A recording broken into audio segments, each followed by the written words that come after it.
No. Okay. Take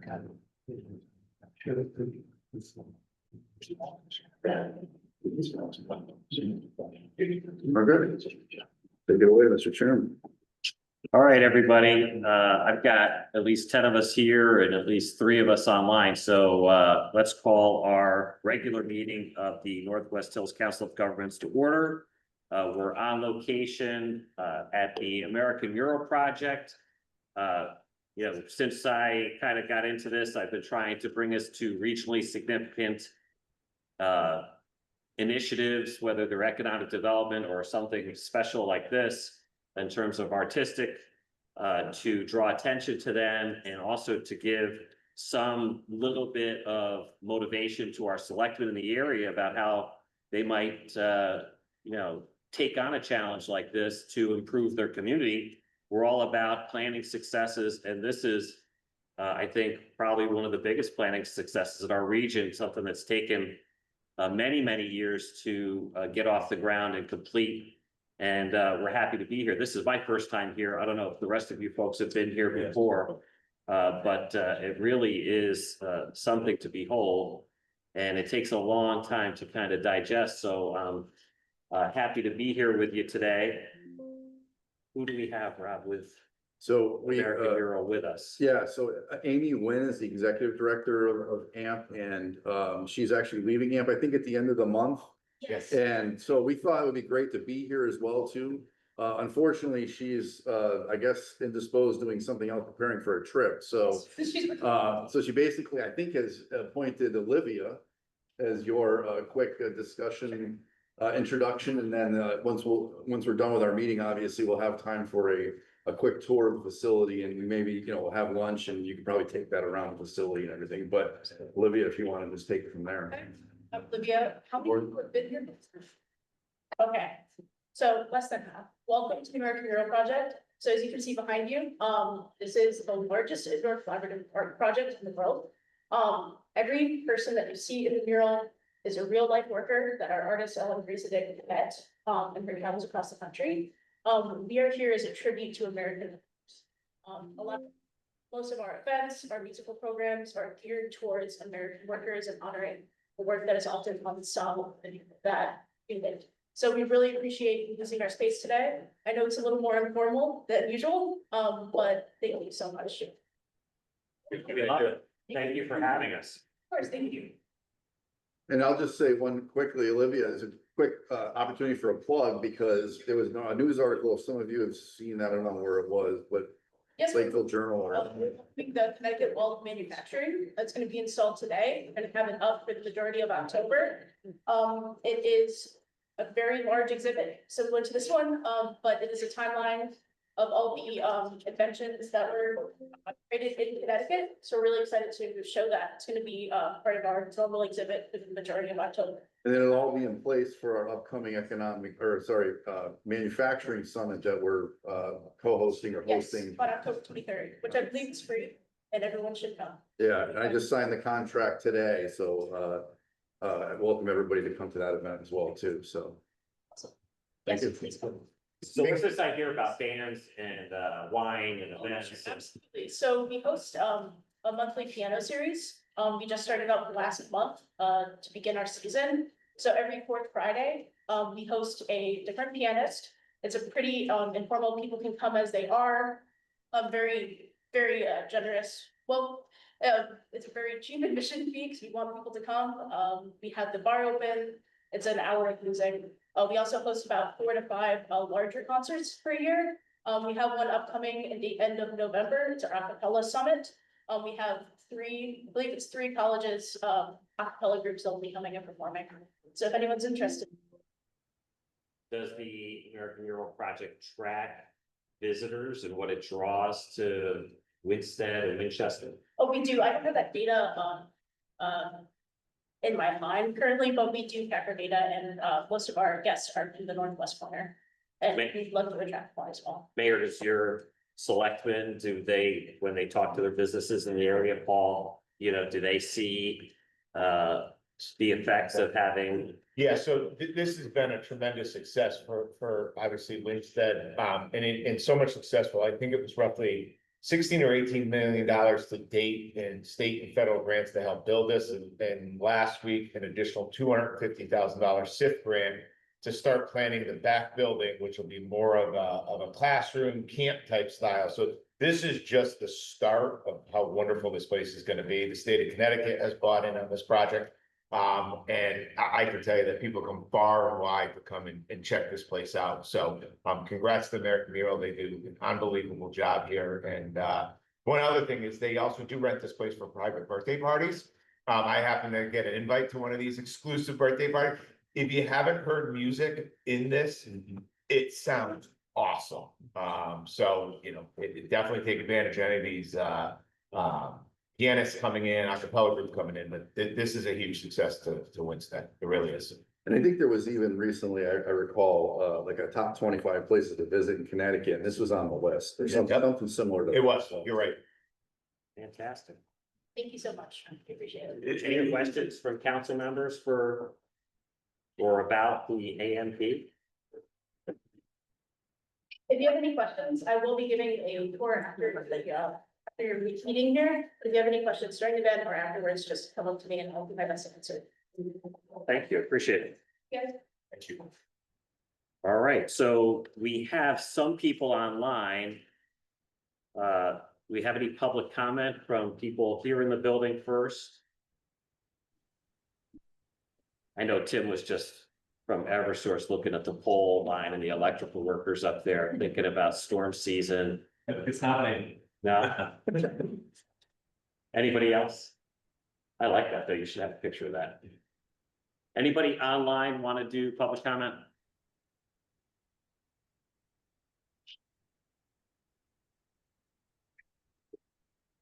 Hello. See any hands up. I thought I saw Ted doing something. Who knows? All right, so hearing none, let's move on to item number 2, report of the executive director. Rob, take it away. Okay, and I'll be pretty quick. Activity log, we had our last meeting 3 weeks ago, so not a tremendous amount of time has passed by, but information there. As always, any questions, let me know. I did actually attend, I don't know if I put it in the activity log, but I did attend the National Association of Regional Councils National Conference for Economic or Executive Directors from Sunday to yesterday, late afternoon. And that was a phenomenal event. There was about 80 to 100 of us around the country. At the COGs in Connecticut are well represented. About 2/3 of our COGs were there, 6 of our directors as well too. So it was a real kind of, we didn't have multiple tracks. We had one room. We were all in it for 2 days. So it was almost like a retreat, intensive type of retreat, which was really good. I kind of got hazed and ended up having to be a facilitator for an AI discussion. So I got a little bit of contacts in that area.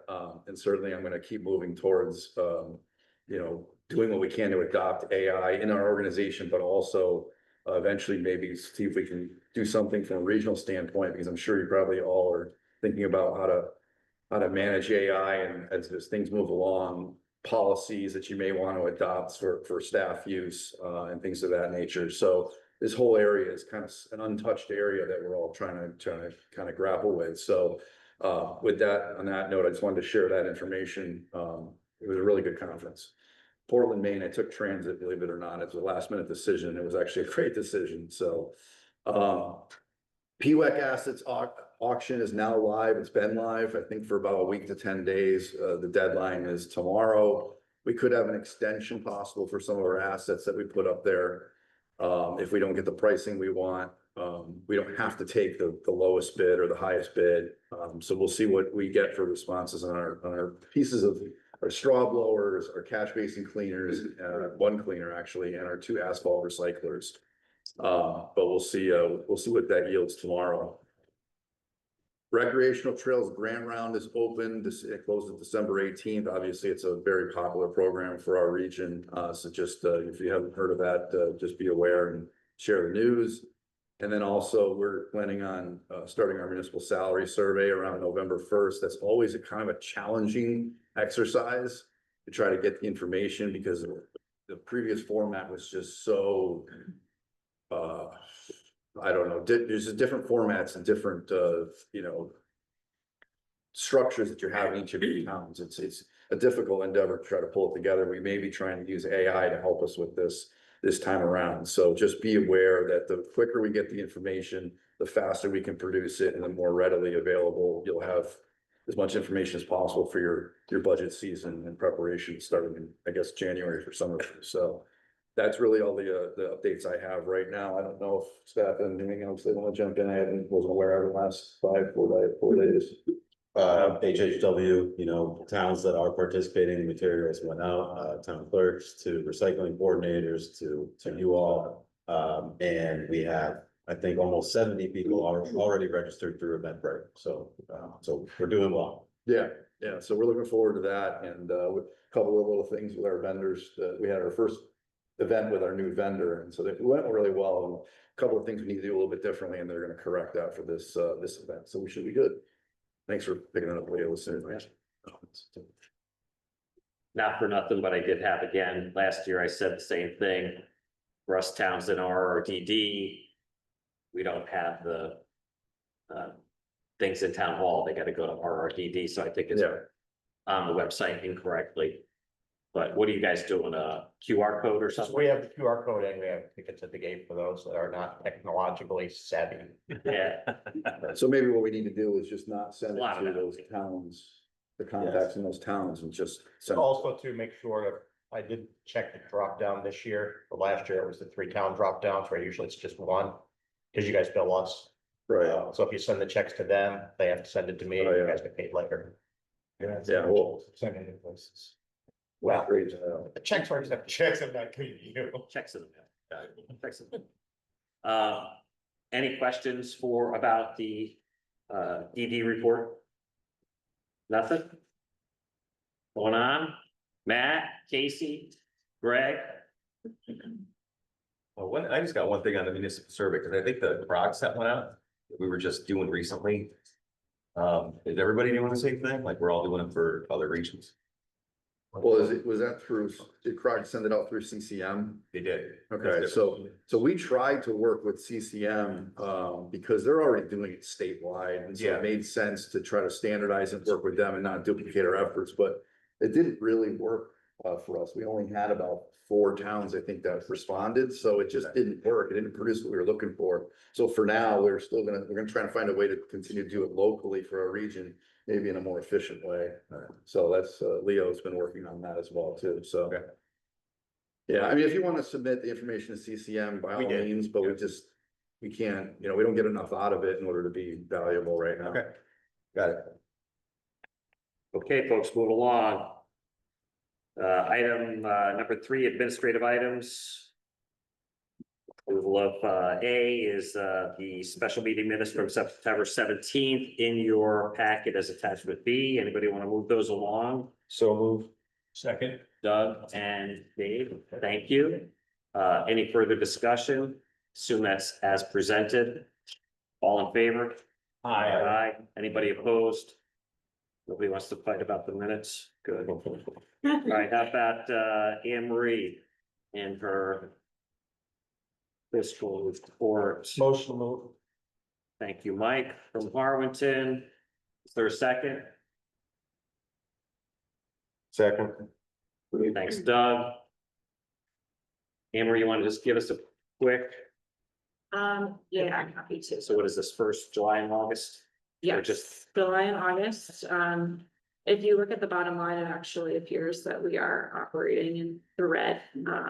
Just know that that's a timing thing. We had the entire RSG grant come in September, so we will be looking much better once we pull those numbers for September.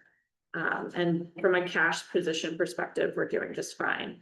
It did come to my attention after this report was produced that I believe it was Doug who asked to start seeing where we are holding our accounts and what the interest rates we're receiving on those accounts are.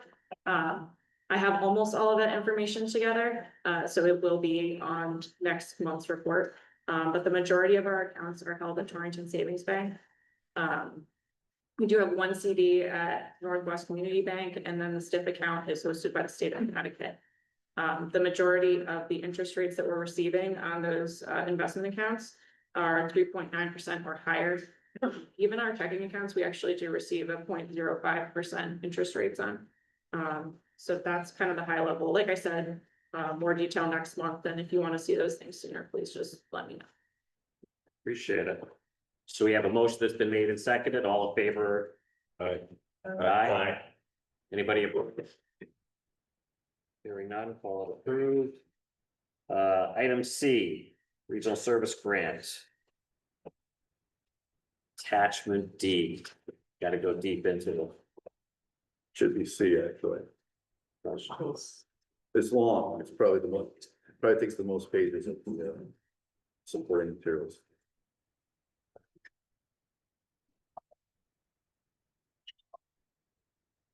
And, just that's a requirement of the RSG funding that we receive from OPM every year. So we have to file a annual report, goes to the legislative leaders, the House and the Senate as well too. And it's pretty straightforward. It's just a summary of all the past year support that's basically associated with the RSG work plan. Yep. I gave a scan. Anybody got any questions about what's in there? You looking for a motion or? I don't think we need a motion. Already submitted? Response. Yeah, I had it submitted by October 1st. Fantastic. All right, anybody has questions after the fact, they can email Rob. And item D, potential actions on the DEMIS natural hazard mitigation program. Yes, so as you know, back in February, we had approved the submission of the application for the hazardous mitigation plan. And then that funding was pulled. They have reopened that funding. Terms are all still the same. We're still looking at the 250,000, total match of 62,500. Keep in mind that we do need this programming, this plan. And as Mike mentioned in our February meeting, the DOT is also requiring it now for any plans. So I would like to move forward with that application as our current plan ends in 2027. Motion. Oh, sorry, we just made a motion. Motion move. Second. There's a financial commitment to that? Yes, so back in February, we had said that we were looking for a commitment match for each town of $2,976.20. Anne Marie and I have been speaking about that. We are gonna look to see if we can reduce that for each town. But at this time, that's what we're asking for, the commitment, as it was in February. So it wouldn't come from the COG, it would come from the individual towns? Correct. Okay. With- About 2,900 Yep. or less. Oh, Correct. Yeah, the way the structure's set up is that it's an individual town plan. That's what it comes down to. That So 2,900 would be split over the course of 2 years to minimize your budget. Okay. and the key to that plan, really not just because it's a good thing to do, is that it does unlock through other funding sources if you need to access it, or from a implementation of the plan, or if there's anything that is a post recovery type of issue. When would that money be required to be available from the towns? For the towns? From the towns? Yep, so we had said for fiscal year 26 and fiscal year 27 in February. You'll send out something to that effect to the towns? Thank you. Absolutely. Will we require a commitment to fund from the towns? We need board approvals or just through our budget? I mean, that's how I'd rather do it. I don't know. Your budget's done. You got the money in your budget Yeah, already? we do, but I just don't know. Sometimes they get really particular about their documentation. Well, you're talking fiscal year 26, we can include it in our budgets. Yeah, so that's all we need to do, just get the cash. Right, and so. Dude, you're in fiscal. Yeah. You're in 26. No, I know. So you have 20, yeah, Already have it. 26, you put 1,500 extra. Yeah, it's in our emergency management. So we, back in February as well, we did say that we were gonna provide the commitment letter. I believe that was all sent out to everyone. We're going to resend those. Okay. As well, but this application is due by the end of October. So unless anybody has any hesitations, I am gonna go through with this application, send out the commitment letters to the town. And if we can come up with any ways to lower that cost for the towns for the fiscal year, we will include that as well. And So you need to have this for EMPG grants, if I remember right, too. It's now a new requirement. Right, so it's a no brainer. Alright. So is there any changes from the original submission, or is this just? This is just an update. Change it. All right, so we have a motion that's been made, it's been seconded. The money is the same, the application is generally the same, it's just the time is different. Is there any further questions for Sarah, Anne Marie, or anybody else of the staff? And of course, we hope there's no more, monkey business with this potential grant source, so. It was Maggie. All right, all in favor? Anybody opposed? Seeing none? All approved. Okay. Last thing on the administrative items is the endorsement of 2025 legislative committee. We have reps, Chris, Roy, Rapp, Caracio, Harrington, and Bremer. Got a couple more weeks. And I think that, we started already talking about 2026 session, which is, I guess, unusual that we've, because we were focusing on affordable housing. So we've already been meeting. Kind of the feeling was, let's continue that momentum, but if somebody wants to be off or beyond, we can entertain those things. I'd like to stay. Me too. And we'd like to get the legislative breakfast or some kind of event like that. We want to kind of maybe reformat how we do that, but we want to do that in December if we can. December, yeah.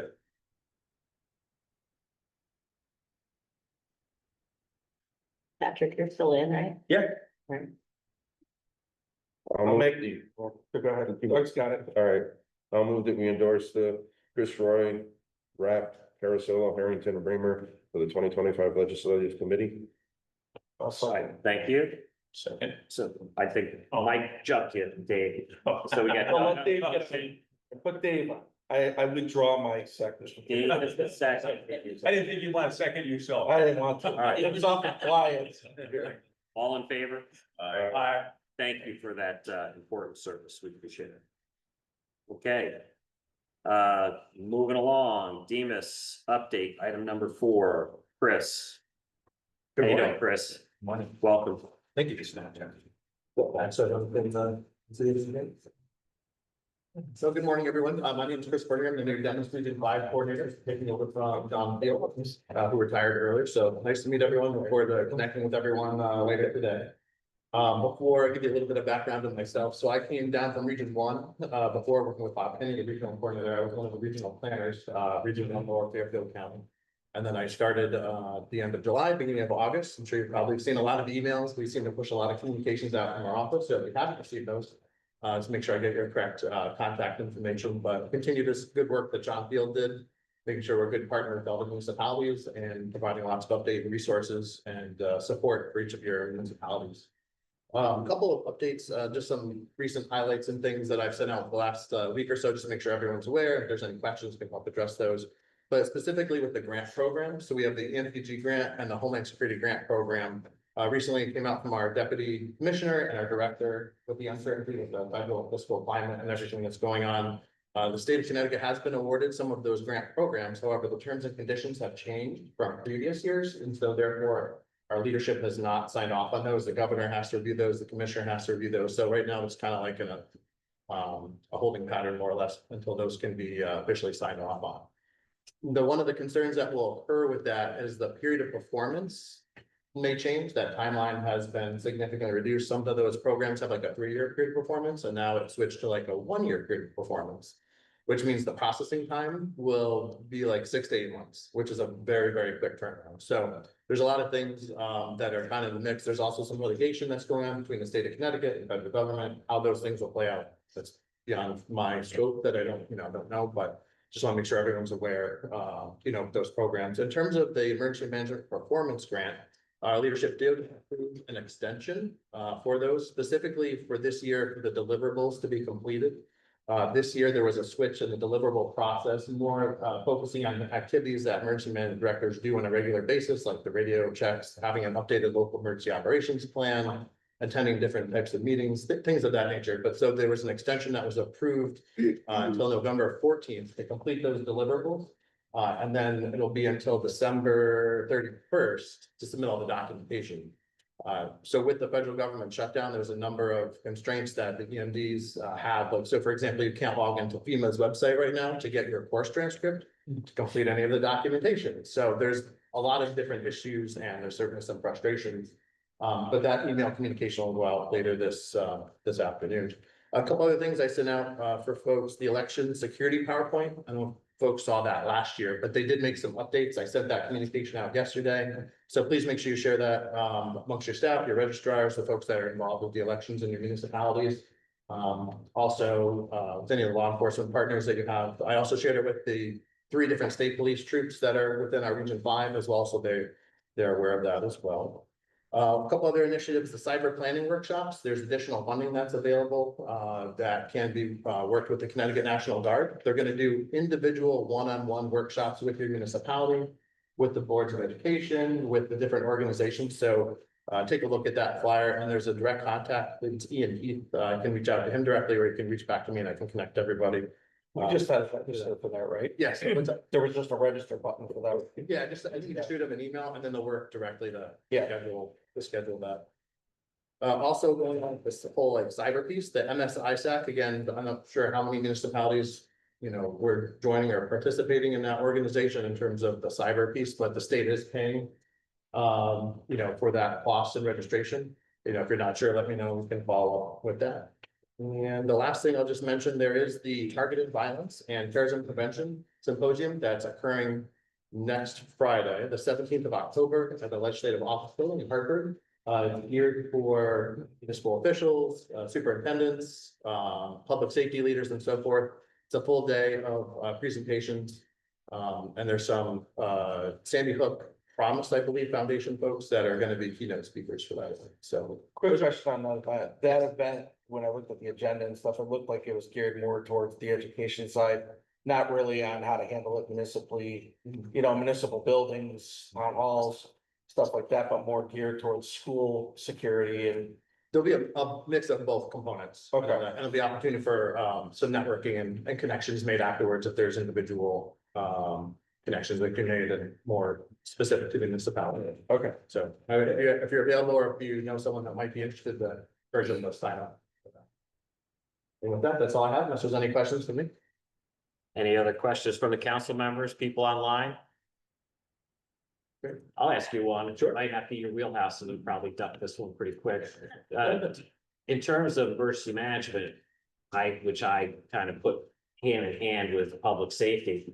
Do you have any intel on what's going on with Canaan Barracks at the staffing levels that are happening right now? And I might even ask our state representative, because from what I hear, the staffing level is now down to 20 troopers.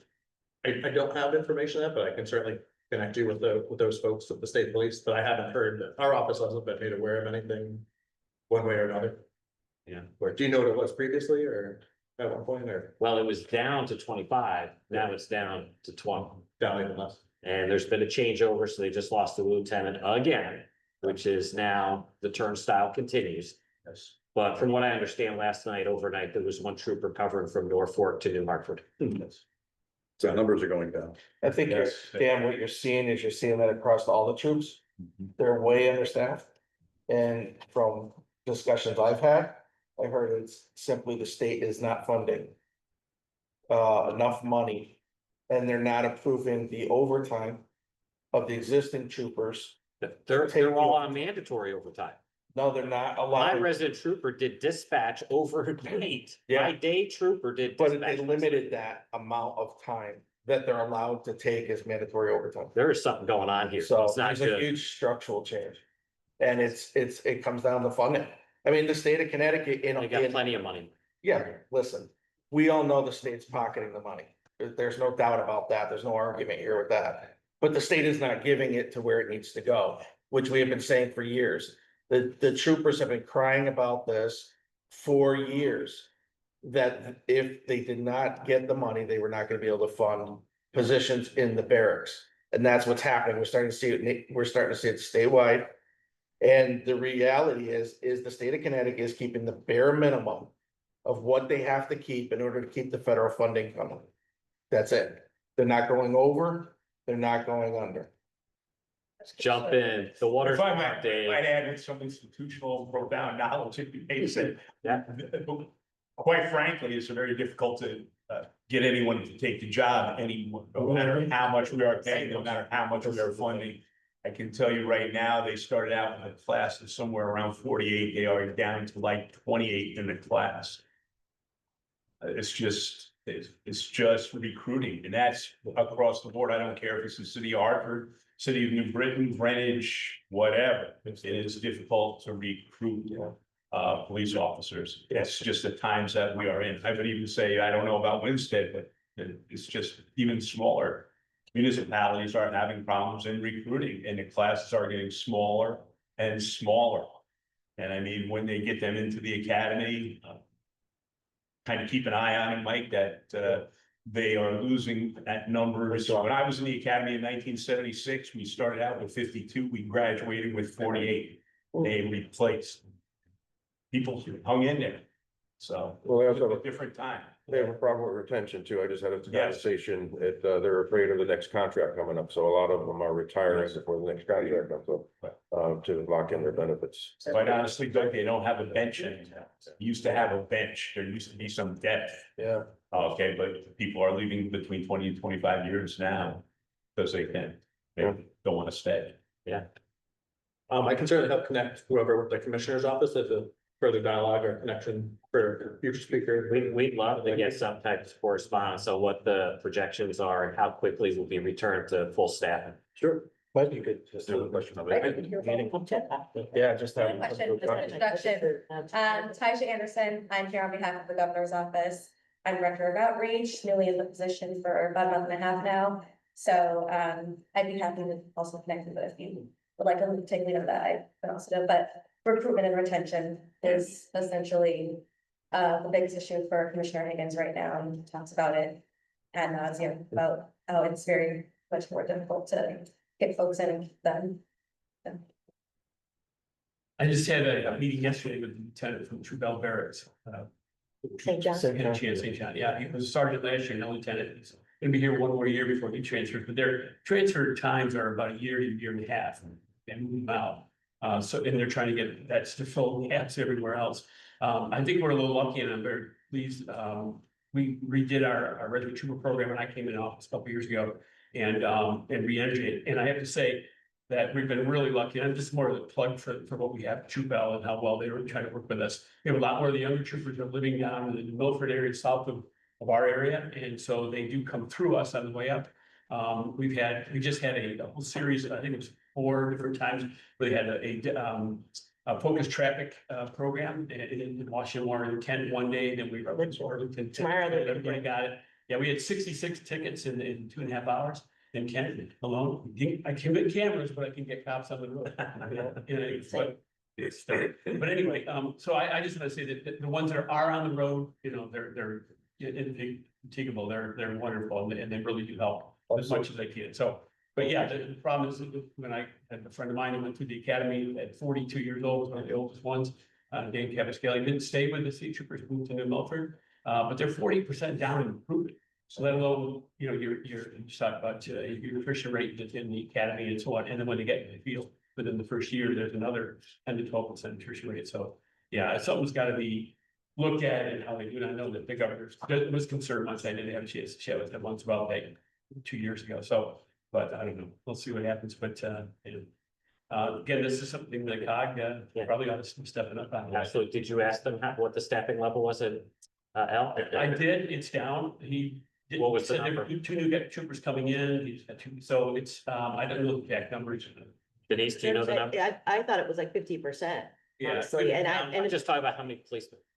Just do we have a how many number? troopers that- Oh, I don't have a know the bodies. I'm meeting with them, I'm meeting That's with the them on secret. Tuesday, actually. Yeah. I mean, Litchfield's been trying to get a 3rd resident trooper for now 2 Right. budget cycles, and I can't get one. Yeah. They don't have a person. Right, we ended up hiring an armed security officer, ASO, retired Danbury police officer for our school because we couldn't at the time, we thought we could get a second resident trooper and got a lot of wave off. Oh, yeah. From the state troopers, that they, please don't request it because we don't really want to have to say no again. Mm. You know, but that optics of that we can't support schools and so on. So there is a program, again, the AIM called an ASO program where you have to have prior this experience before you take over that. And that's what we opted to do 2 years ago as well, so. I mean, I'm also hoping that the representatives of the troops will speak with the governor's office, because I think some of the problems with recruitment was the police accountability bill that I Right, think has yes. scared off a lot of people. COVID and it's kind That might otherwise think of that as a career, and, there needs to be a conversation and communication about that, for sure. That's it. I totally agree. You know, Mhm. not to mention the cost associated with it for small towns. You gotta hire a staff That's member right. That's why we- to do the thing so you can keep one constable on the street. Right. It makes no So- sense. It makes no sense at all. And of course, there's no money following that Band-Aid either, right? No, of course.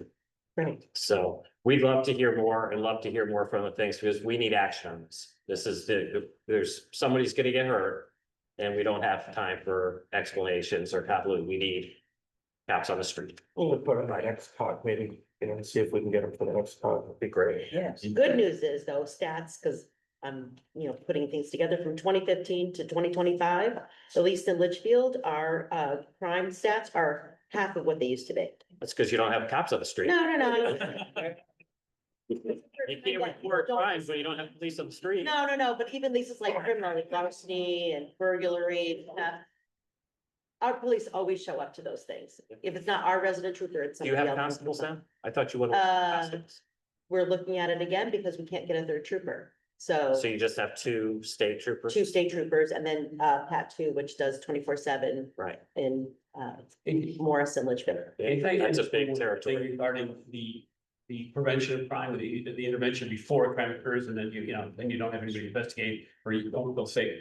The institution of camera, we institute a lot more cameras around town, transfer stations, in our housing developments, in our town hall area, the main area. We have a Kent Collection is our new Airbnb and apartments in town. They have cameras that you can see just about everywhere. So when something was reported as, in interesting areas, maybe different, somebody noticed a car parking overnight in our non-parking area, in our welcome center for our hikers. We were able to immediately go in and with the camera, identify the tag on that car, talk to the individual. And before anything happened or anybody felt it was an issue, we were able to intervene. Both the police had just with me knocking on the window, my chief of police had, which got them to move along, but also to understand the situation while they're there and talk to people. So it's the community-wide, we talk about community policing as well. It's not Big Brother, but it certainly is an area that if you can encourage people to have ring cameras and so on, it does tend to persuade people not to go to that town anyway. To cause mischief, so that's one thing that we did see a little bit. We see the same thing in our stats. We looked at our stats in the past 2 years. Yeah. And it's nice. We got a huge lot more people in town, a lot less issues and problems, still have parking issues, but that's. Right. And same with car thefts, like our police have said very straightforward. We will never be at that place when somebody's trying to get into your car. I mean, so we have to do our own due diligence, right? And lock our cars, remove the keys, remove any valuables. It's unlikely that they would ever be, even if you have 5 or 10 police officers, that they would be at that one location when that happens. Tend to have more bears than we have around. Yeah. This falls into the in-con police as well. There's not enough officers out there for the DEP. Hmm. And to me, that really started back when they combined Department of Energy and Department of Environmental Protection, which I thought was a huge mistake. I'm hoping I'm hearing grumblings that they may separate those two again. Put some priority on the, environmental enforcement. You're more likely to see a bald eagle on Phantom Lake than patrol. They're just not out there. I mean, they have to do something about that. Yeah, I agree with that. But appreciate taking everyone and look forward to working with everyone from the virtual and we'll. Thanks. And I'll reach out to you, I'll follow up. Yeah. Mike had a great suggestion. I was thinking the same thing. Maybe we can have a little bit of focus on this. I want to give one kudos to you coming in the middle of the EPPI and all that stuff. We were struggling with Kent to make our connection. We just had us home to Zoom. And that, I think that went very well. The feedback we got from you and staff in Dennis in general, but Region 5 is great. And really, our lessons learned were expanded and really improved. So I appreciate your help. Absolutely appreciate it. Thank you. All right. Thanks, Chris. Appreciate it. Look forward to more emails and fun stuff from you. So we're down into other business. We have a lapse of time before our state comptroller, Sean Scanlon, comes in at 11. So maybe we can move along to item number 6 and Lisa and Kathy to discuss the changes at the United Way. Would you like us to stay? How about here? In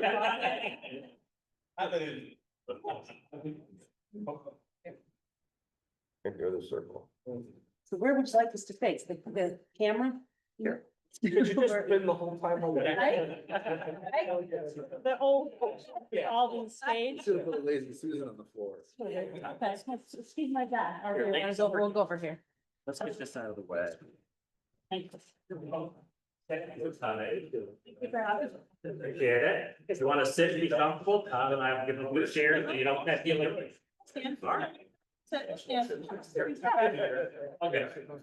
Yes, once. And we'll be brief. It looks like you've got a good long time left, so we'll try to be a little bit brief. Good morning, my name is Kathy Foyle. And I'm Lisa Ferris, the Executive Director for the United Way of Northwest Connecticut. I'm the chairman of the board, and we wanted to start this morning by first thanking all of you and your town folk for supporting the United Way for decades and decades. Some of you have been more active than others in terms of bringing a campaign into the towns and to your employees. But I wanted to just first thank you for whatever you have been doing and all your support over the years. And just take you back a little bit of time to give you an update on where the United Way of Northwest Connecticut is currently. Many of you know me from Brooker Memorial. I retired in 2024, after 20 years in the nonprofit sector in Torrington and 20 years prior to that in the New Britain community. So I've got an extensive knowledge of nonprofit administration. Lisa worked with me at Brooker, and a couple of years ago, I was talking with some community leaders in the Winsted and Torrington areas, and we were talking about the United Way, and fast forward, there became the opportunity for some leadership change in the United Way. So several of us worked around this and worked with the United Way board to do a search, and we hired Lisa Ferris as the executive director. Lisa started last August. So Lisa's been on board for a year, and I joined the board about 2 years ago. And it's been our intent to recruit new energy for the board, to recruit energy and skill and community presence in the executive director. And we have made great strides over the last year to rejuvenate, re-energize, restructure the United Way to be sure that we are in the community, that we are respected, that we are putting all the funds raised to needs within our 26 town region. And so I think all of you, except for one town, is part of the United Way of Northwest Connecticut. So we look for your support, and whether that is a direct contribution from the town or asking your employees to give through payroll deduction, whatever works best for you. We've had a conversation with Mike, and he has agreed that, and years ago, I've been a United Way volunteer for 40 years, and years ago, we did run a campaign in Harwinton and in many of the other towns. So Mike has agreed that we can re-energize that in Harwinton, and we hope to do that in many of the other towns as well. So I'm going to turn it over to Lisa to just tell you a little bit about the campaign and what the United Way is currently doing. So we are kicking off our 2025-2026 campaign. We started with a campaign kickoff breakfast on September 12th at Torrington Country Club, which we sold out. So we are very excited, seeing that we haven't had one since 2019. There was great energy and great excitement for the United Way in that room that morning. So some of the things that we are currently working on, we decided as a board and with our committees to pick a lane. So our lane, we want to focus on the Alice families, the asset limited, income constrained, employed families. These families are working 2 or 3 jobs. They don't qualify for any funding, any programs. They don't qualify for Husky or SNAP, but they can't afford to put food on the table and send their child to childcare.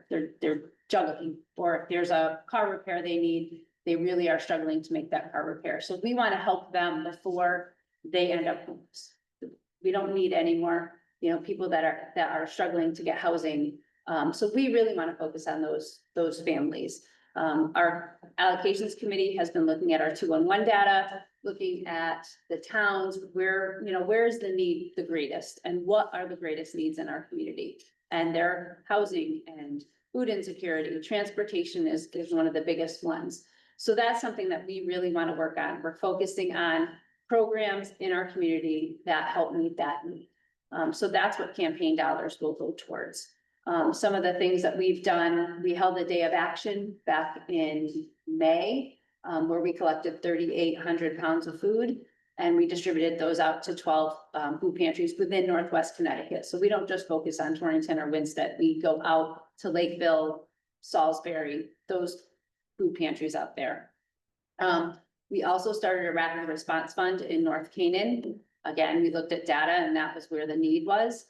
So we helped 12 families in North Canaan with just minor things that they otherwise wouldn't be able to afford. There was a mom, her back windshield was hit with a tree, knocked out her windshield. She was driving around with 2 kids in car seats with a garbage bag over her back window.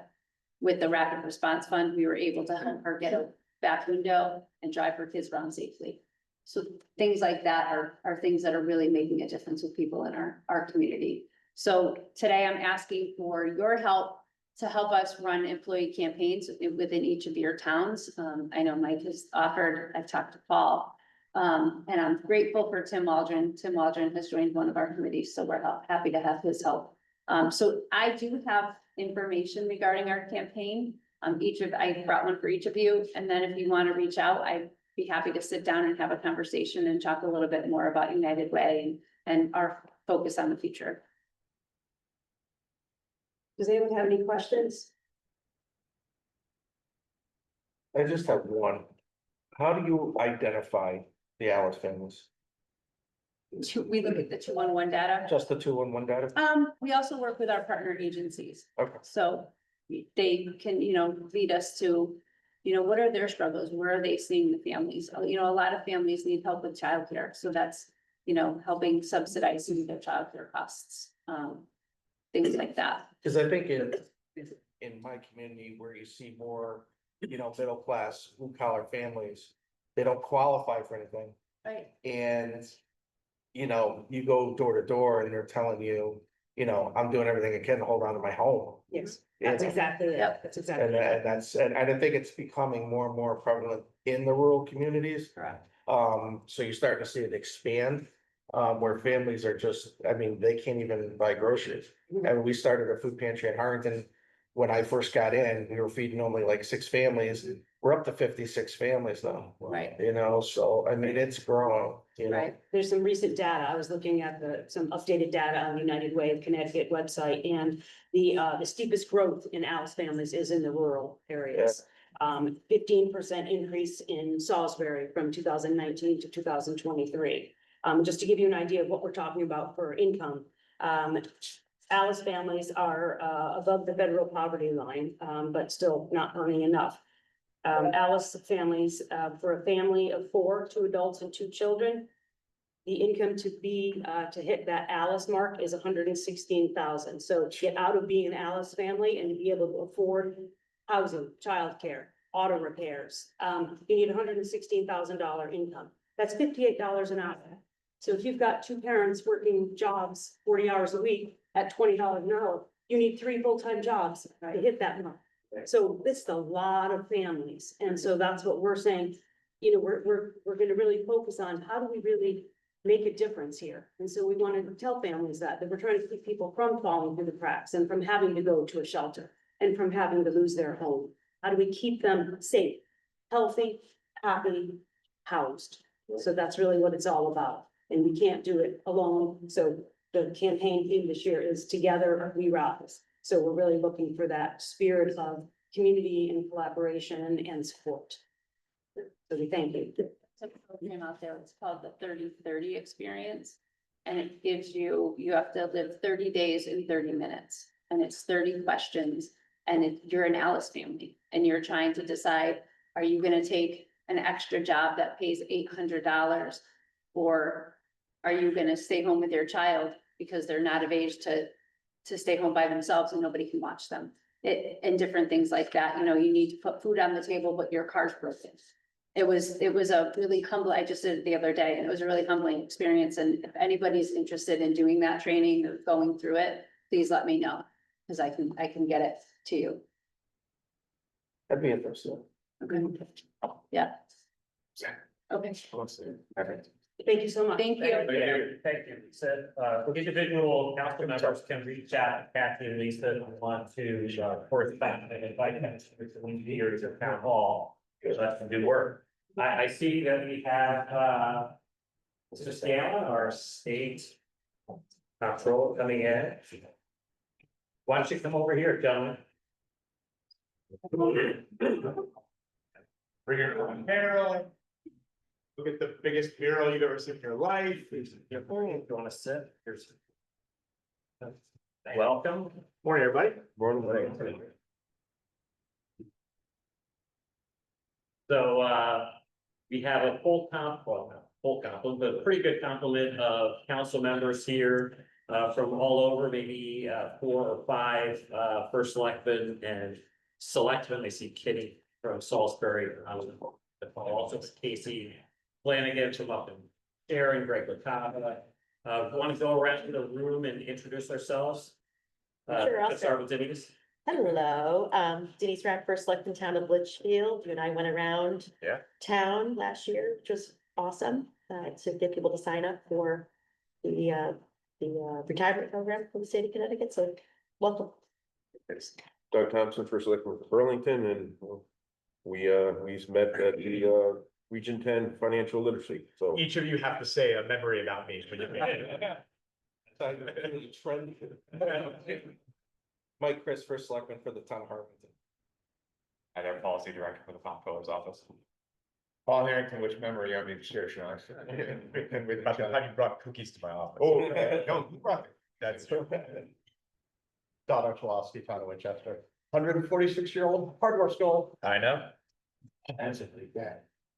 Brad Bramer, town of Colbrook. Dave Barker, town of Canaan, better known as Falls Village. We took a walk around the center of town, looked at the Great Falls. Morning, Martin, town of Kent, I don't think we've actually met, I've heard you speak at a lot of conventions, so. Yeah. So you're very good. Jen Keisha with the DOT. Hey, Chris Berger, the Connecticut Division of Emergency Management, Homeland Security, Region 5. Maggie Winslow, town apartment. We gotta make one. Patrick Roy, town of Roxbury, first selectman, you don't come to visit me, apparently. I know. Lacking an invitation, my apologies. Tom White, town of Morris. Pat Pearsall, for selecting town of Goshen. I sent you an email yesterday about the interest on the Region 6 pension fund. Oh. And Rob Phillips, executive director with NHCOG, and other staff here as well. Anne Marie Ryan, Grants Financial Manager. Hi, Sarah Better, program manager, Dennis program manager. Leonardo Gil, project director, Health and Human Services. I'm Dan German from New Hartford, right down the street. I don't know that we've met yet, but there's always an opportunity for the future. Appreciate that. Yeah. So the floor is yours. We do have, I'm just sorry, I mentioned Casey. I don't know if Casey wants to say hello. Greg LaCava from Warren, Matt Riska from Norfolk, Kitty from Salisbury. We have Gordon ready, maybe. And Gordon, Chris, there he is. Hi, everybody. Welcome. Morning. Morning.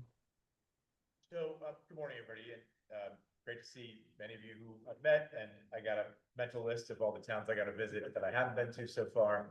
But my name is Sean Scanlon. I'm the state comptroller of Connecticut, and for better or worse, I'm somebody who likes to attack intractable problems, as Paul knows, because in Paul's previous capacity, he worked with me to reform the CBER system, which is Connecticut's municipal pension system.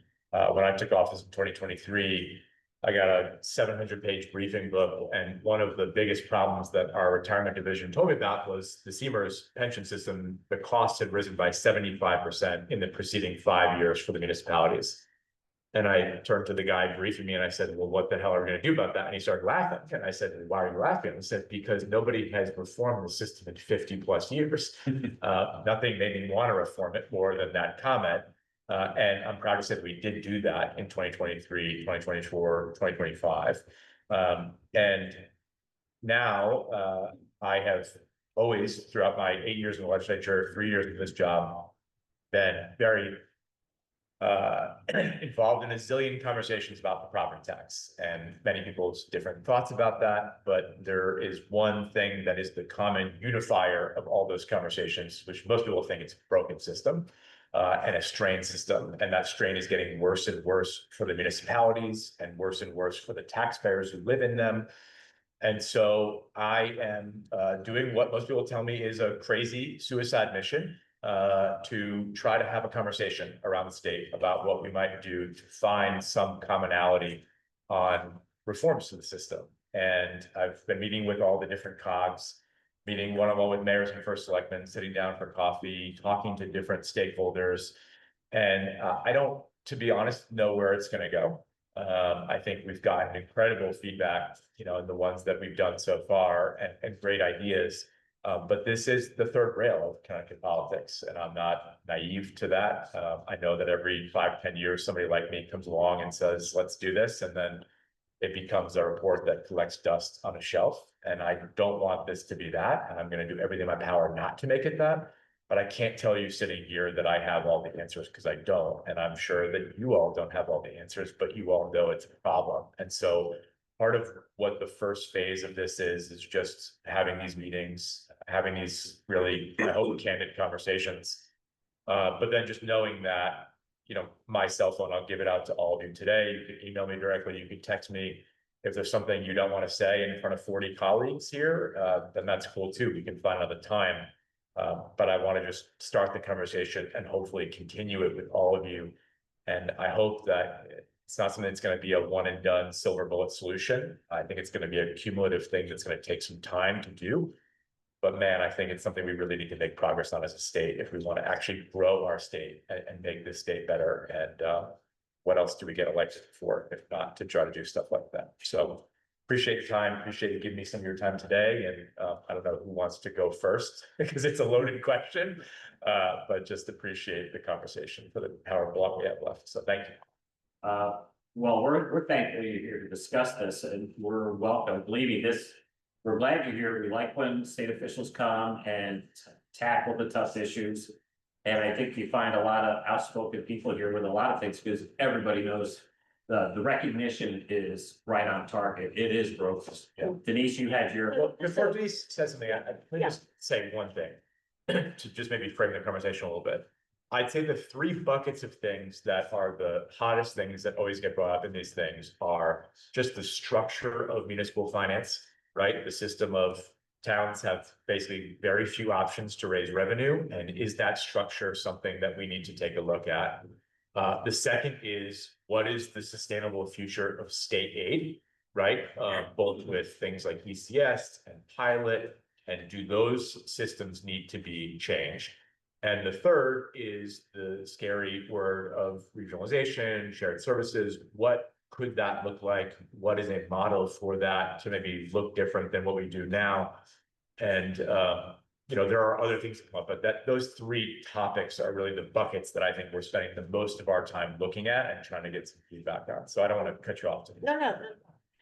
My question would be, is there another state that is already put something in place that you think is successful, that relies less on the fluctuations of property tax and revaluations and motor vehicle tax, and the idea of, all the exemptions that we have to, in our grant list have to account for? It's a constantly moving target. Yeah. Which is, it lends itself to unreliability of what you can collect in each year.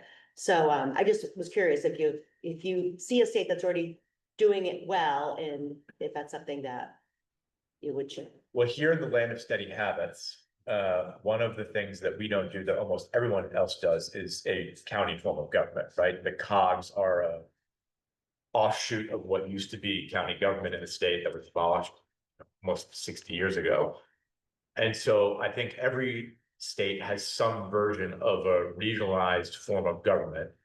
And all those states differ, but whether they're red or they're blue, they most of the time have that, right? You go to Florida, right? It's a county sheriff, it's a county fire department, it's a county superintendent of schools.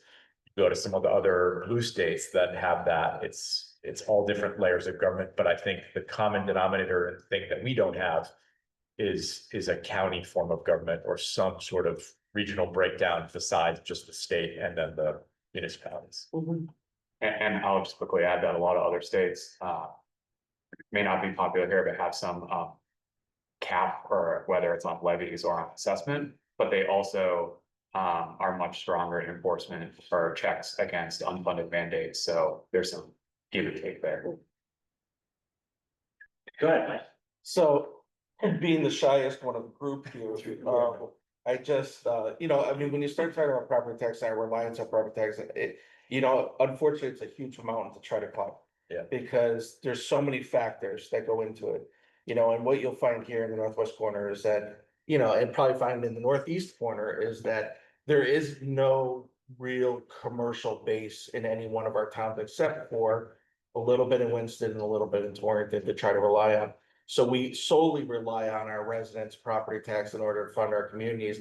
But I think, the complexity of the problem goes further. It goes into, exactly what you said, MBR, state mandates that come down from the state, different, municipalities not being able to collect, we're collecting money for the state, but, say dog licenses, for instance, we keep $1, $2, that's not gonna be enough to sustain a community, and not that dog license is the solution, but that's just a prime example of, where we're agents of the state collecting money and paying staff and paying salaries and paying benefits only to keep a small fraction of that money in our communities. And I think if there was more of a sharing opportunity between the state and the municipalities, you could see some other sustainable ways of creating revenue.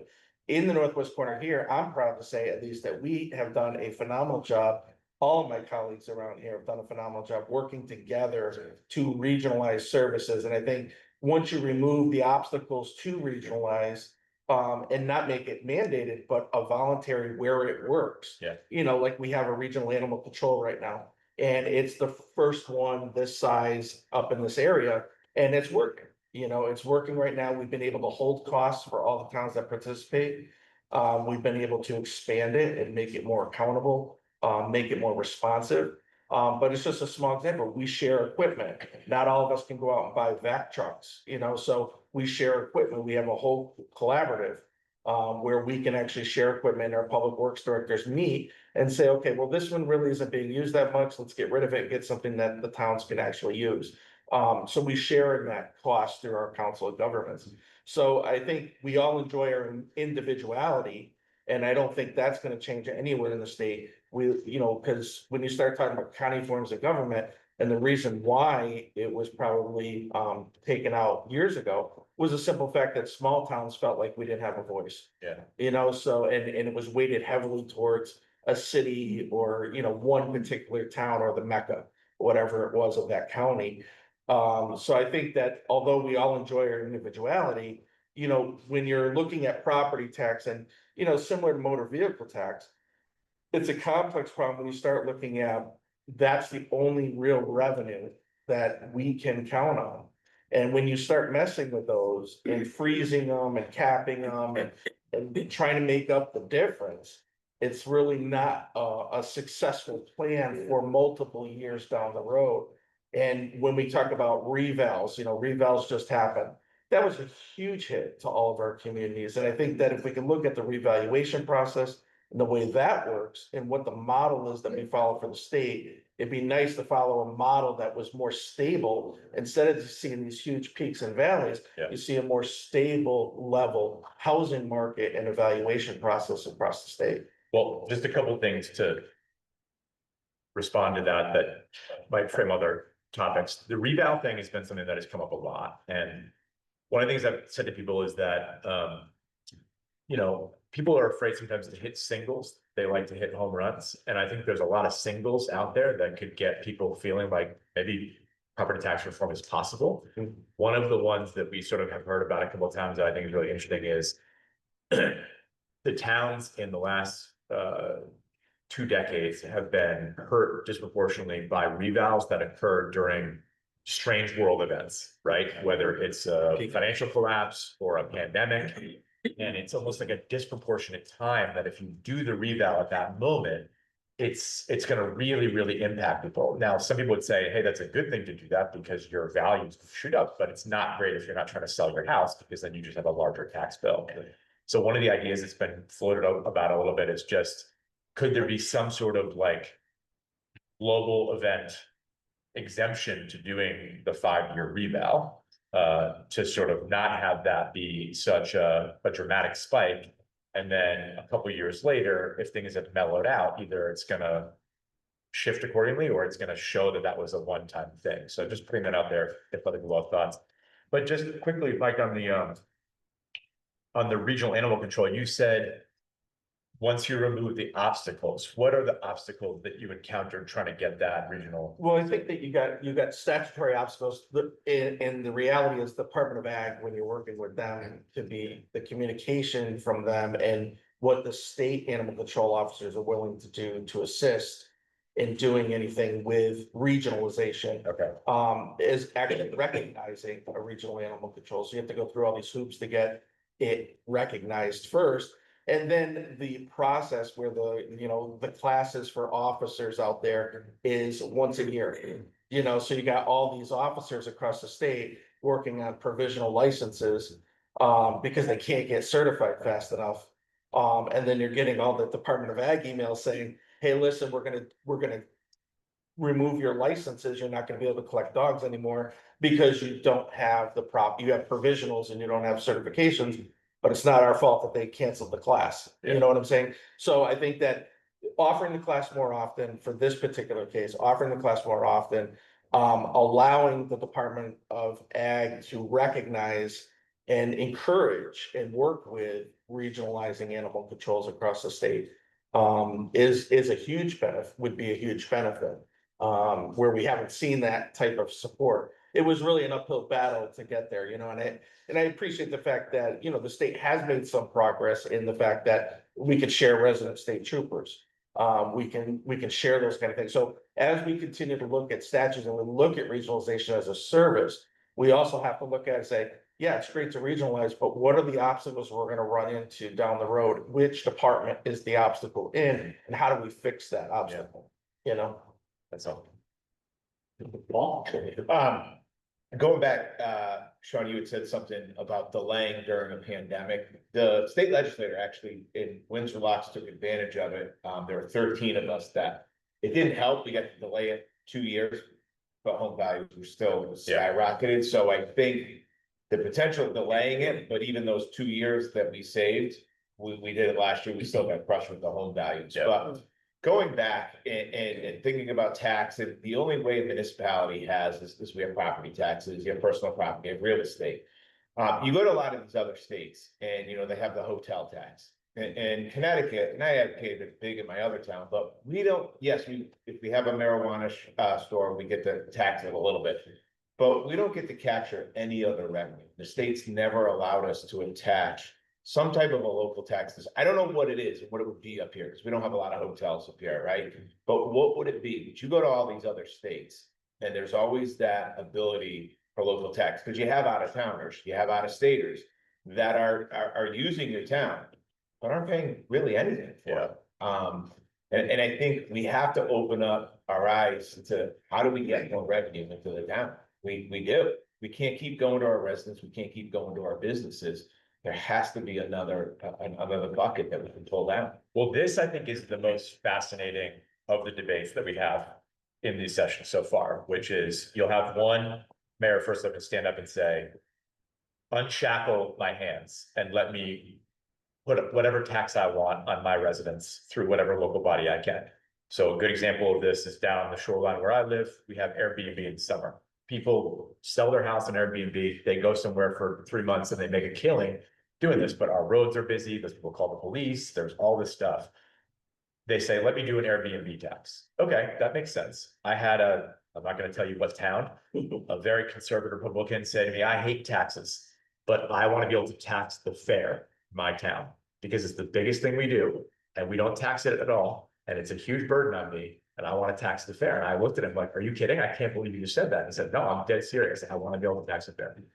So there's that school of thought, is just unleash the municipalities and say they can do whatever they want. The counter to that is then towns are competing against one another. So if one town has a restaurant tax that they decide to put because they got a lot of restaurants, somebody may say, well, I'm not gonna go to have dinner in this town, I'm gonna go to this town, and then where does it go from there? So those guys would tell you, we need to raise the state sales tax another percentage point or 2 percentage points. CCM had a plan to do this a few years ago that you might have heard about or talked about as part of CCM. And then instead of that money going to the state, where I can say this as the state comptroller, you may not get it back. The money goes to the COGS, and the COGS would figure out what the most equitable distribution of that money is. Some say it should just be dollar for dollar what they generate in those towns, but then to your point about the fact that you don't have a big commercial base, that's not fair to you, because Torrington and Winstead are always going to beat you because people are buying things there that they're not buying in their town.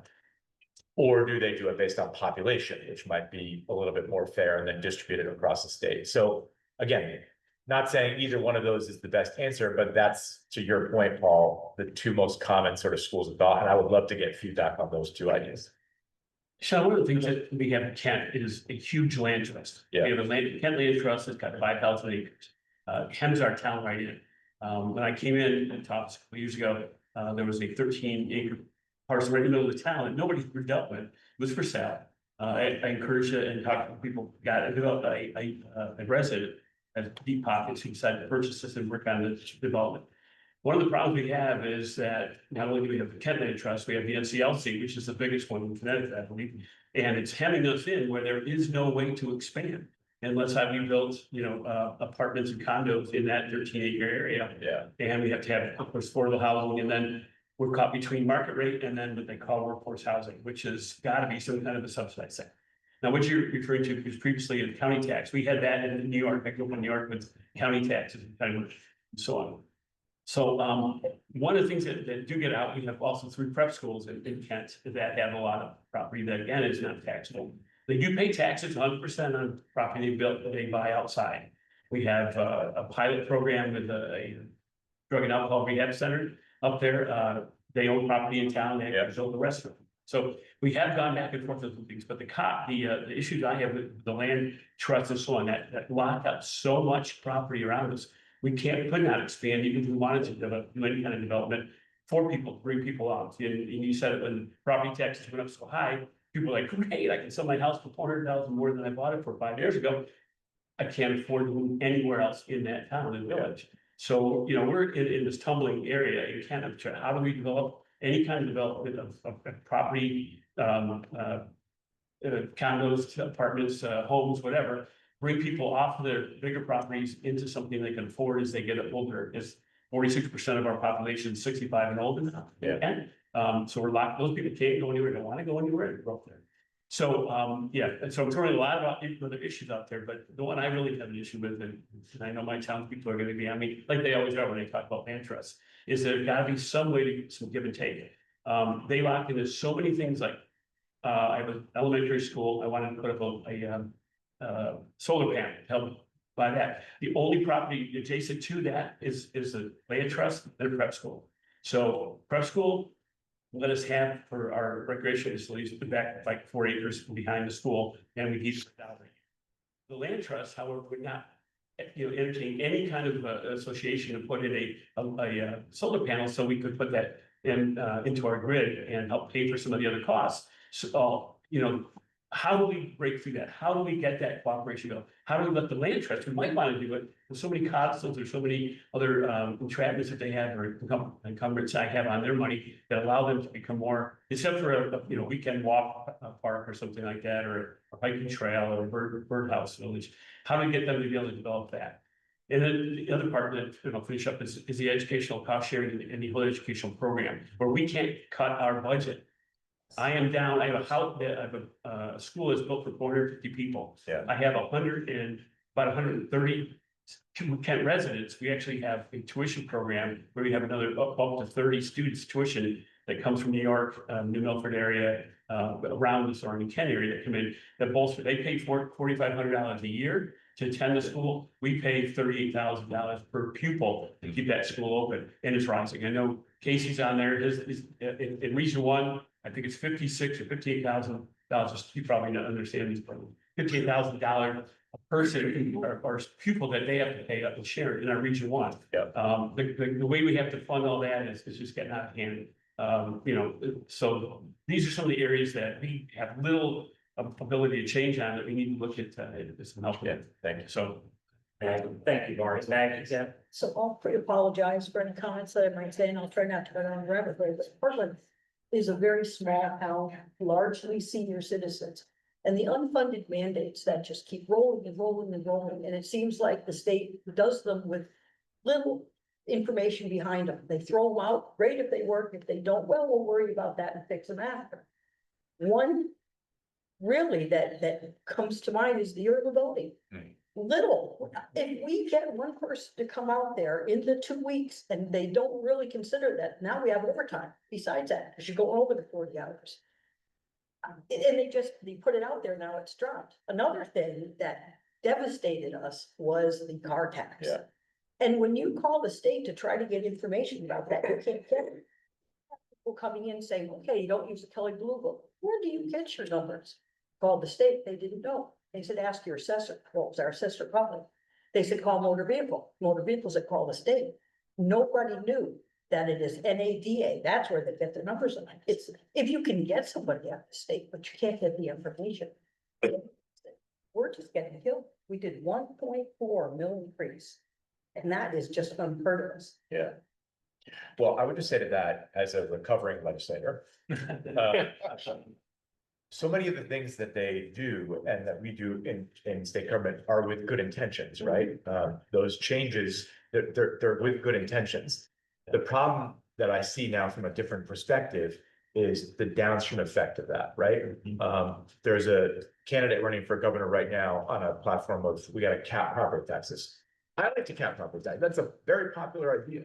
But if you don't do other things besides just that, you're just tying the hands of people, right? And so I think part of what this project that I'm trying to do is can the left hand talk to the right hand, right? Every politician wants to be popular, right? You guys want to be popular, the legislators want to be popular. But if you do things that just pass the buck to them or vice versa, you're just kicking the can and, to your point, just confusing people. And they need to drop. That's the problem. Well, Never revisit it. That's another issue too.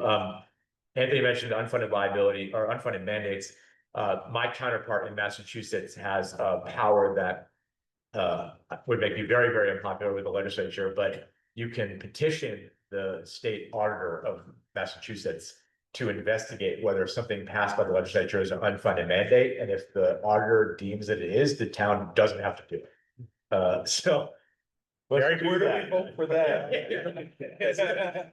So it's a very, very powerful position that makes you very popular with constituents, but not with your former legislative colleagues. But looking at something like that is part of what we're doing. Is what is a way that somebody could do something like that, where you investigate that, or to be honest with you, when is the last time we did a review of every unfunded mandate on the books again, right? It hasn't been done in a very, very long time, so it's on our list. That's a very good point that you make, is that the best of intentions take last year in a nutshell. Everybody in this room hates the car tax. Yeah. I would use foul language if I said what I really feel like. I don't want to do that in presence. But I would ask you, how many towns exceeded the state spending cap because the state screwed us, but they changed the car tax?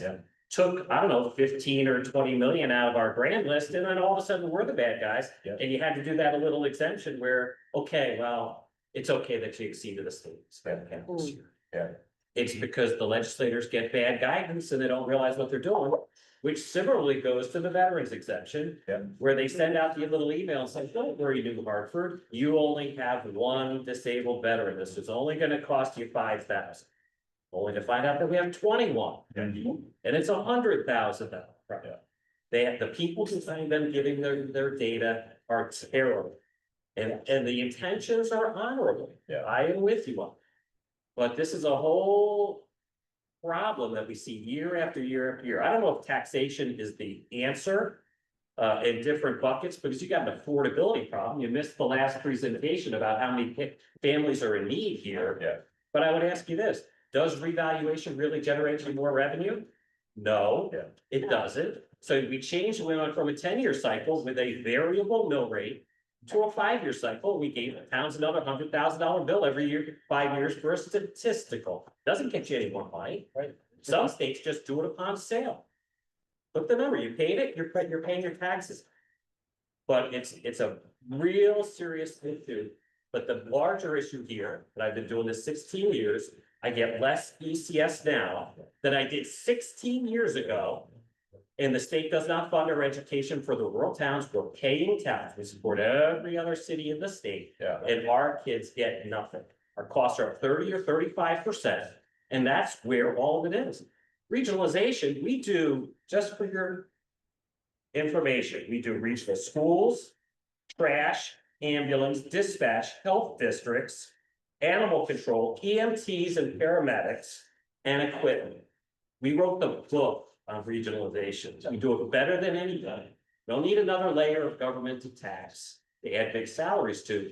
We need a link, a COLA on our state aid. And I think the money is there, but it's just being driven to other initiatives. Education is important. Our kids matter. I'd like to tie into that because. Judge, I said one thing, sorry. I hear what you're saying. What I think has been a through line for me in all this is there a way for the towns to control their own destiny? Right, you're saying you're doing that, right? You're already figuring out the solutions to your problems.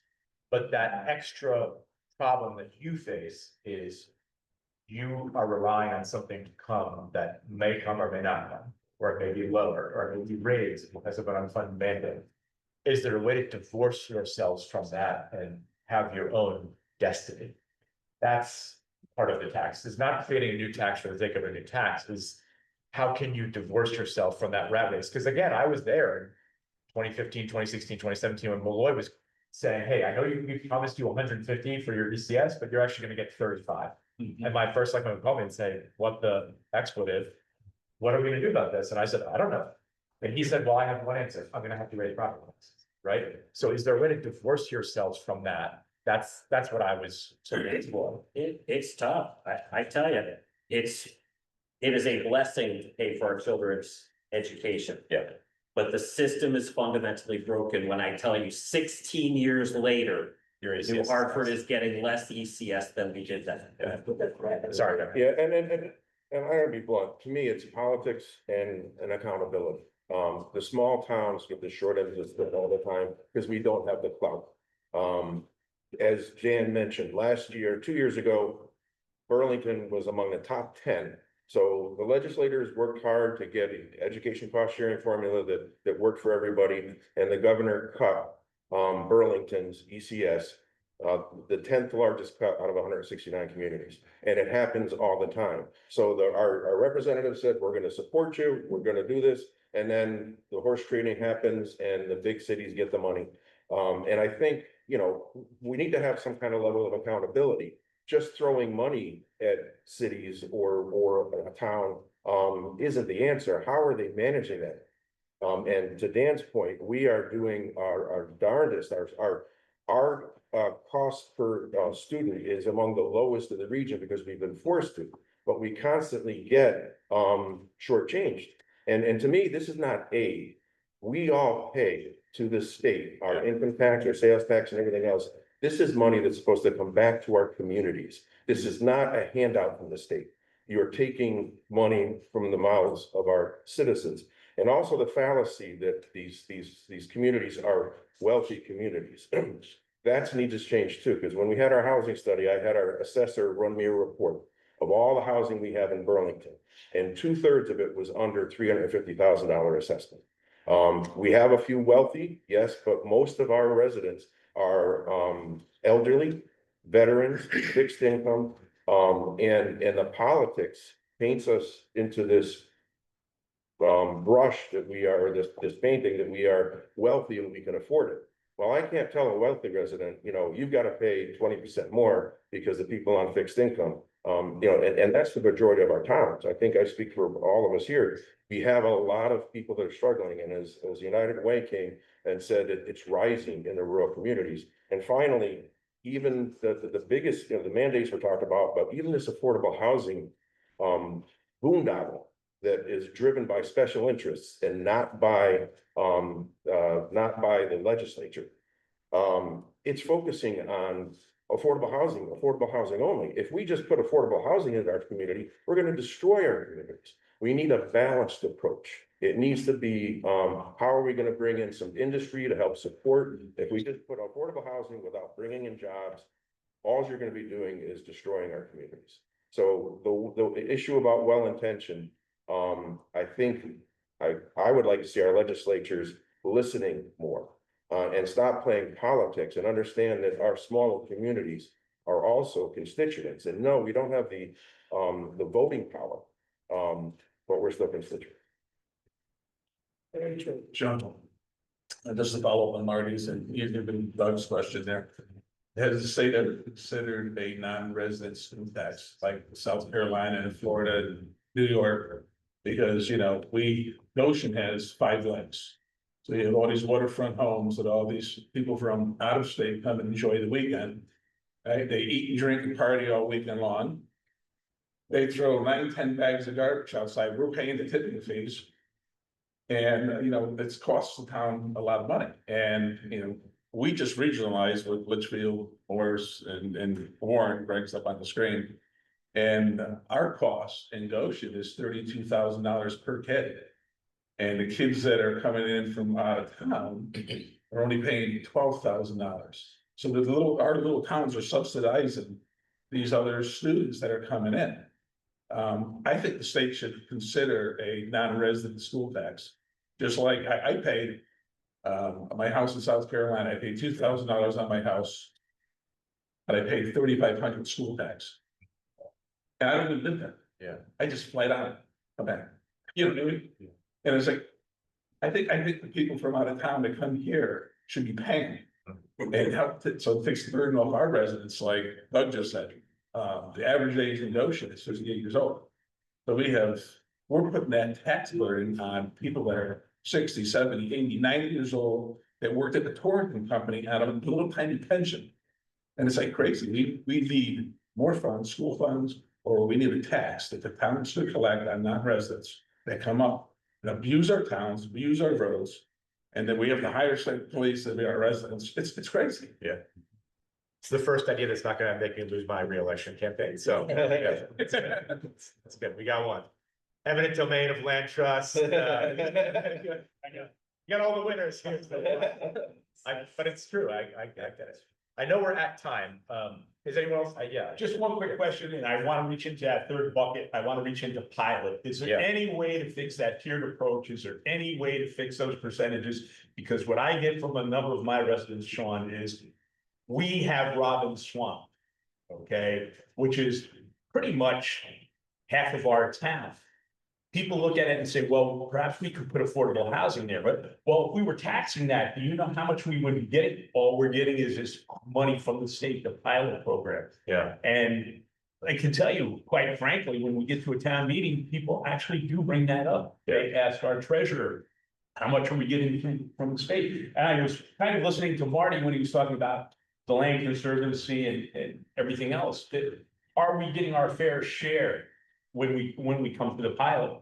And again, I've looked at the tiered approach and so on and the percentages, and when you start comparing to what we're taxing, especially after everyone has talked about the reevaluation, I'm not sure it's all balancing out. So I just. It's not balancing out, and if we really want to talk about ripping off the Band-Aid, then I think we have to get into. Should we get rid of pilot or dramatically change it? What I say that by saying is. Maybe there'd be some version of pilot existing for certain things. But, you know, when you look at a city like New Haven, back in the cities, the reason why they're always coming to the legislature saying they need more is because in New Haven's case, something like 70% of their property is not taxable. And they have an institution in that city that has a multi-billion-dollar endowment that pays them some pittance that they negotiate every couple of years because there's no alternative to that. Think about nonprofits. The idea of taxing nonprofits would be very controversial until you realize that the nonprofit benefits not at all from the town's pilot payment. The nonprofit would benefit if the state was saving that money. The town was getting it for the property, and the state is then paying the nonprofit more to serve the people that they're serving. And so we have this shell game going on that has existed for centuries. And I think that this is really the time to kind of break that open, because I think you're raising a very, very good point. And that's what the legislature, because we've been in a better situation the last couple of years, sending more in the form of pilot. But again, not too long ago that people were getting less money for pilot than they were in the previous years. So again, opening up a really big can of worms, but it's one of the things that I think this report that we're working on is going to take a crack at. And while pilot has improved over the last few years for some cities, it's never come close to the statutory percentages that are required. So it's a broader issue. I know we have to go. If I can just share my contact information again with the group, and that way if people want to call me or send me a text or email me. You know, so my cell is 203. 214-9250. And then my email is just sean.scanlon@ct.gov. And again, if you have other feedback that you didn't want to share, or there's other things like the non-resident tax, I mean, like, we're just looking for ideas like this. And you know, our goal is to put something out again that doesn't just collect dust and doesn't just talk about the same things that everyone has always talked about that never go anywhere. It's just, can we actually get any progress made? Whether it's on an annual review of unfunded mandates done by my office or OPM, whether it's on different things that we could look at. I'm just interested in your ideas. And again, I know we went over time, but I'm just grateful for that. Well, we'd like to have you back because we asked everybody to kind of put it down for our first meeting. Tell you how they really feel. And unload on you. I know they're kind of gentle with you this time around, but we appreciate you here. Yeah. And we always like when people come out into the towns, get to know us and hear the real life things. So we appreciate you for doing that, and you're always welcome back. Yeah, thank you very much. Thanks, guys. Thank you.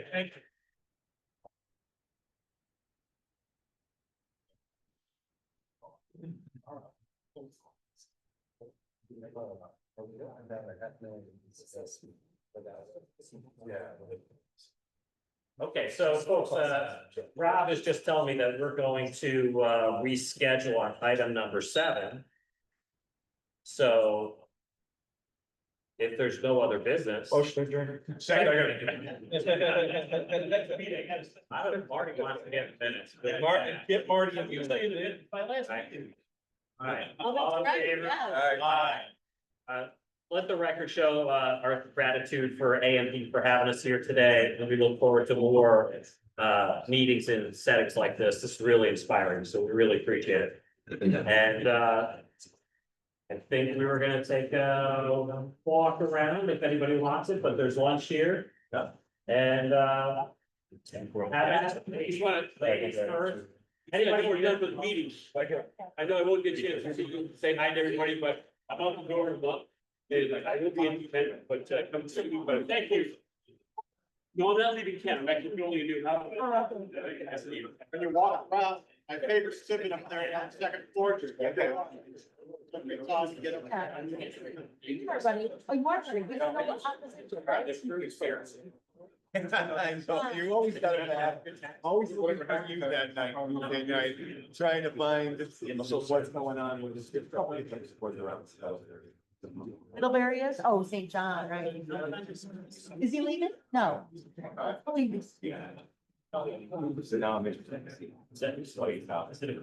So, oh, so is there supposed to be people that are running, like, oh, yeah. Oh, I didn't realize he, how?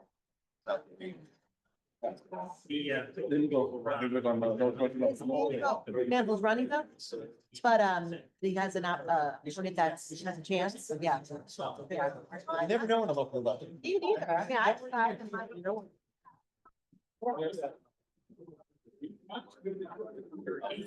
Yeah. That's where you get all the information. Oh, it's not fun. Nice.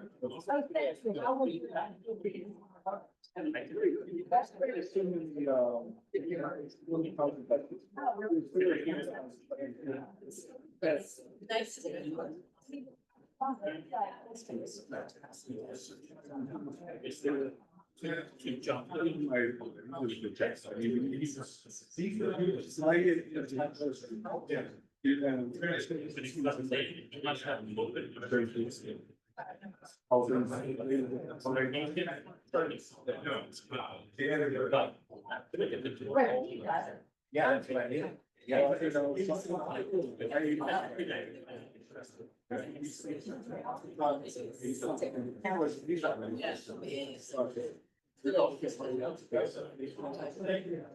So just trying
But I wanted to years to that.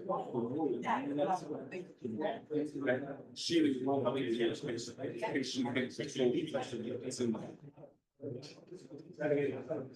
Well, you got on the back. Yeah.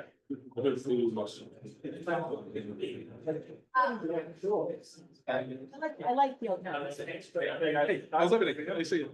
Yeah, so we'll see you. Here on that. Well, no, us, we might. You might have somebody else to train. It's sounds like we might be playing. Oh.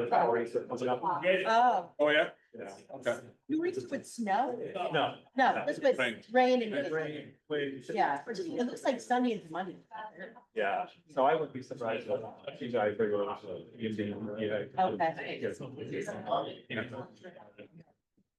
Well, what you were saying, you should say our new EOC, Emergency Management Center with all the touchscreen TVs. It's in the conference room, we got all the TVs up on the wall there. Yeah, and then we got the new whiteboard that comes out, and you can just, you know, this is over here, this is over here, it's all there. That's a $35,000 grant, I guess.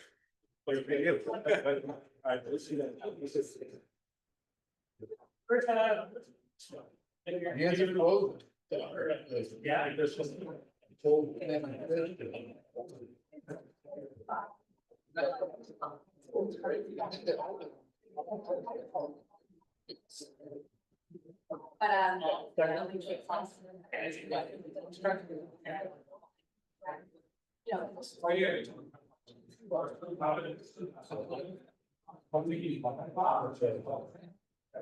It's the same folks.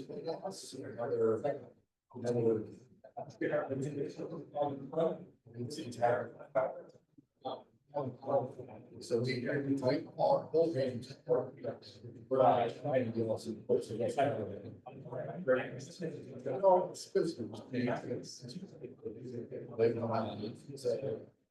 Then you get all. Maintain. Always maintain. And then.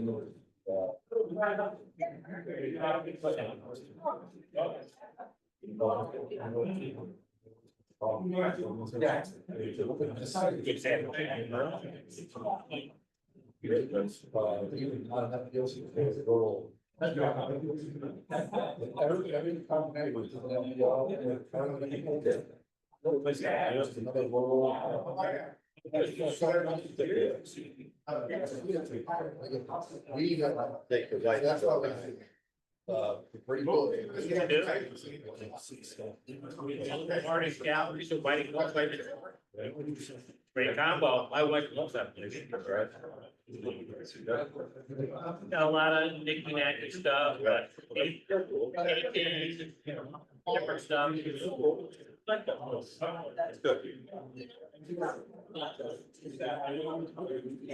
So it's, another way to look at it, right, another way to look at it is that. When this. When well, the goal is at least to get the Christmas holiday vacation. He usually doesn't take it. So. And a couple of years ago, I was just saying, one of our deals is our region meetings will be there. And I just was thinking about it. We did an EDP deal with him where at a 16 plus an NBC later. So we diverted it and keyed it to give him filmmaking bills. So, but he's. So last year, he opened first and he flooded that now. It's amazing. But we got it all back and he asked us. Signatures? Yeah. Thank you so much. I can help you.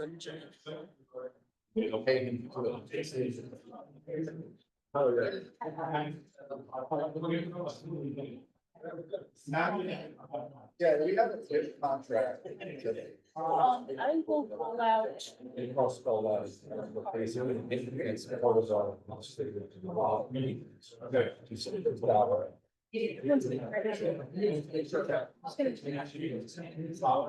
Yeah. So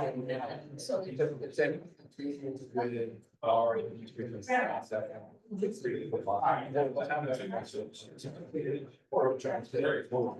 and I'll just hold this. She's very good.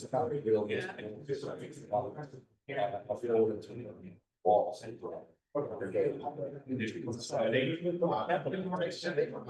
These tables are not that safe. And the chairs aren't either. He answers. This is beautiful. I'm honestly still here. I asked him, he's not gonna hire. He does.